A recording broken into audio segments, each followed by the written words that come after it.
Well, how are we all doing, guys? So, Dan from Trading with Dan. This is our Bitcoin evening wrap. So, if you guys wouldn't mind smashing that like button, we will go over to those charts and see what is going on. So, all in all, it has been a quiet day today.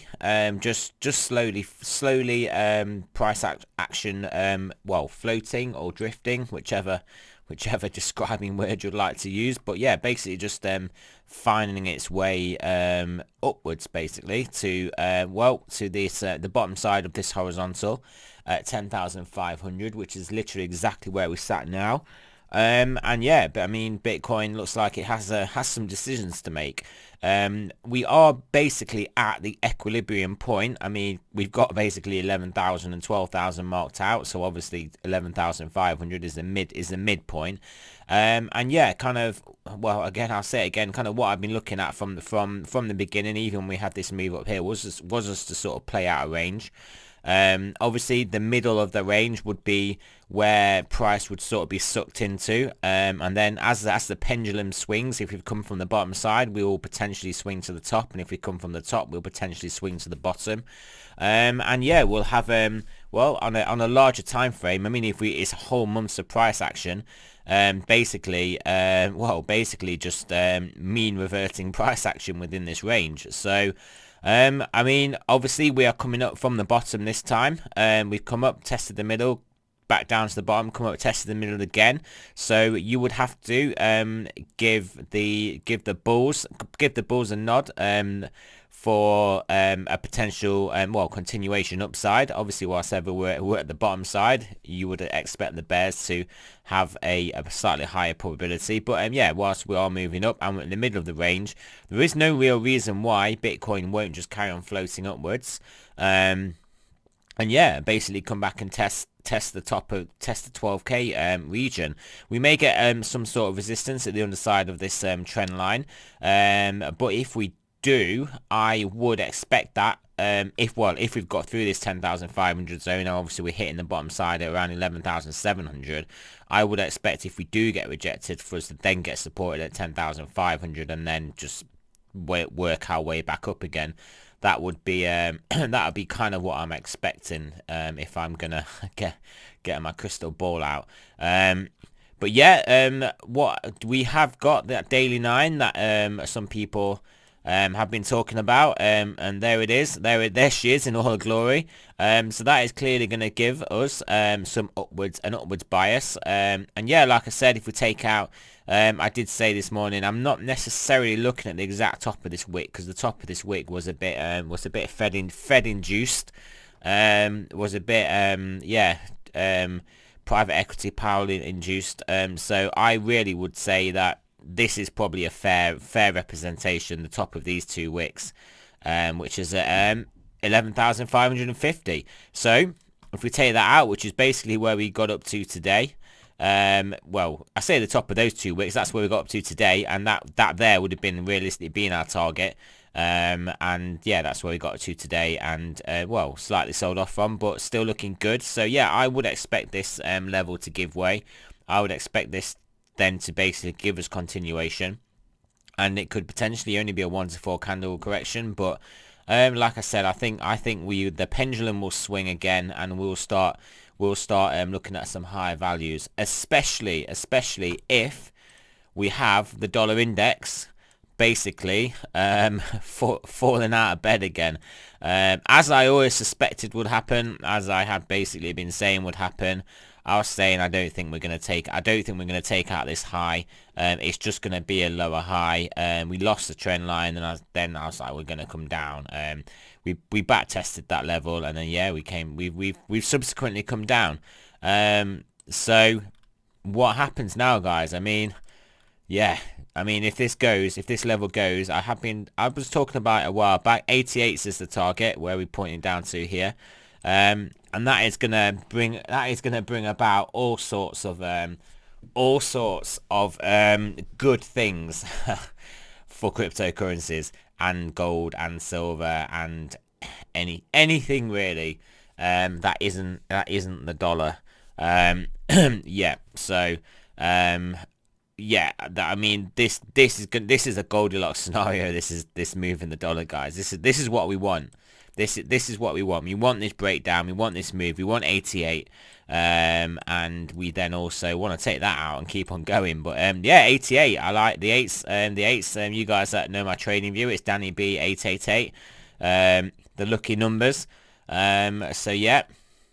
But yeah, you can look at this. This is looking weak AF basically. We either take this out early next week, get a nice spike down, maybe coming back test or just bear flag or whatever. But that is the likely scenario. I'm not saying that is what will happen, but that is based on price action.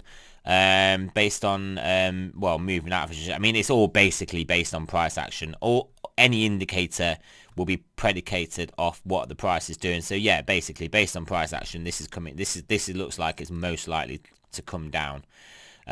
So yeah, we don't believe in double bottoms. We don't believe in, especially don't believe in triple bottoms or triple tops. But yeah, so yeah, this will help us. And let's have a quick look at those good old stocks. Look at that. There it is. There it is. This is what happens. You consolidate at a high, consolidate in a rectangle. I mean, this alone may not have looked bullish. It may have looked bearish. You might not have known what to make out of it. And then bang, we go to the upside. We sort of consolidate here. I mean, to be honest, this one did look bullish. And then bang, it broke to the upside. This is kind of what Bitcoin does. And kind of what Bitcoin's doing now. Look, we kind of get these just these complex corrections. I forget what they're called in Elliott theory now. I think that is what they're called, a complex correction. And that is kind of, look, you can see it's kind of what we're going on here. It's just trying to fake everybody in and out of their positions, but ultimately we're trading between 11k and 12k, and that was just what we identified pretty early, and that is at the moment is where we are remaining. And yeah, I mean, if the daily 9 is gonna have any impact, that certainly will help us get to the top. But though, obviously the higher time frames are more important, and here we have a bi-weekly 9. Bi-weekly 9, but as you guys know, that doesn't mean we have to come down. We can literally just trade above it anyway and carry on upwards and basically negate the power of that 9, or we can just trade sideways or sideways to down. So we have got options. We don't have to actually reverse the market here and start to come down. Obviously, that is a potential scenario that clearly has played out right here. And clearly then the reversal played out right here also. So it isn't the worst. It isn't the worst one to be looking at, guys. This bi-weekly.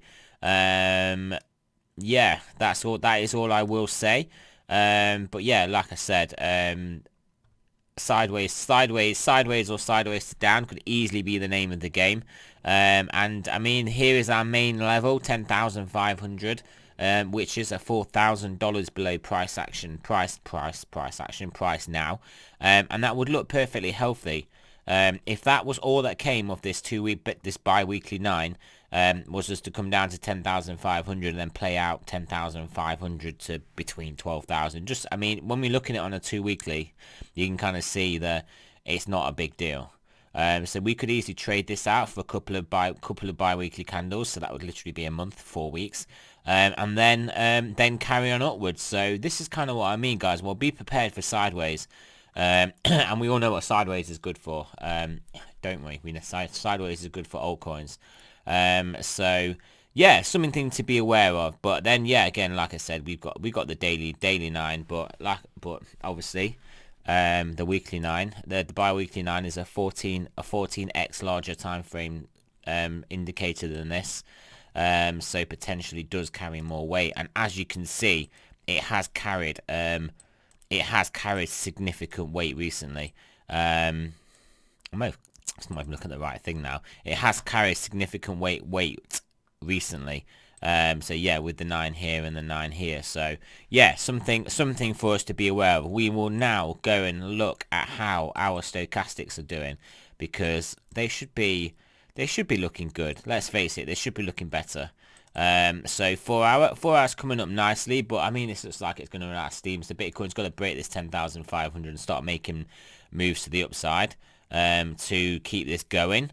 10 hour, well, it's not the most bullish, but it has turned up. It stopped going down. It has basically turned up. So it's waiting. This is waiting for a move, albeit be it up or down. 12-hour turning up, looking good, turning up. If this starts to get a move on, then yeah, we will be looking good for moves through up to 11,700, 11,800. I'd have thought. Daily, daily, it's gonna turn up at some point. That is for sure, and it's potentially going to turn up from quite a deep point, so that could give it a really good run of momentum to the upside. Yeah, 2-day not looking so good, 3-day not looking so good. Well, 5 days not looking so bad, but yeah, this 2-day and 3-day. You can see we could end up with something kind of like this where we hold up there quite easily. That is pretty much what probably will happen, assuming price action does get a move back onto the top of the range.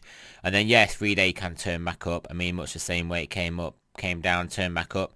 I know ultimately it came down, but hey, that is what it is. But yeah, we could get a move, but you kind of have to look at these on the balance of all of them, rather than necessarily zero in on an individual one. And on the whole, on the balance of these are looking like they are either good or looking like they're coming in for a good setup. So yeah, and then obviously the daily TD9, the daily. So let's see what can happen with that. So let's have a quick look at some other market. Well, we'll have a little quick peek at these financials because these are just a mess. Yeah, everything, as we know, everything's making all-time highs, isn't it? Gold and silver, well, not Bitcoin obviously, so not everything. Nasdaq, S&P, lots of stocks, but yeah, financials are just nowhere near. No, literally they're nowhere even near at the moment this high that they reached in June this year, let alone before we had obviously this big collapse. Let's have a look at gold, or silver. Silver, as you can see, silver's looking good, getting past sort of the midpoint of this pennant, looking like it's a bit of a fake out to the downside. Nice move up, and yeah, look, this is obviously constructive. We've got this horizontal that we've got supported out quite nicely, and yeah, this is looking good. Gold, I assume, is starting to look good as well. Gold has regained its horizontal that we had drawn in. So yeah, that is good. It's good to see this. We're potentially forming a new pennant now. But what I would say is now we've broken above here. You can see the acceleration to the upside. Now we've broken this trend line. So, would I want to draw a channel in here? I don't know if I would want to. I don't know if I would. I don't know. But either way, you could say we've broken out. But you could say we've broken out of a channel anyway, a descending channel. And yeah, so we are going to basically make a move back to the highs. And let's face it, guys, gold isn't going down in this scenario until central banks start to do some radical course changes. There's only one way these guys can go. There is only one way. They however you want to think about how they manipulate prices, if you think they do or not, or even if they do or not, they can try if that's what they are doing, but they aren't going to be able to pin this down, for sure. Like for sure, basically. So it is basically going up. So yeah. And there's Nasdaq as well. Nasdaq, look at it. Look at Nasdaq in all its glory. 4-hour 9 coming up, but that's not that interesting.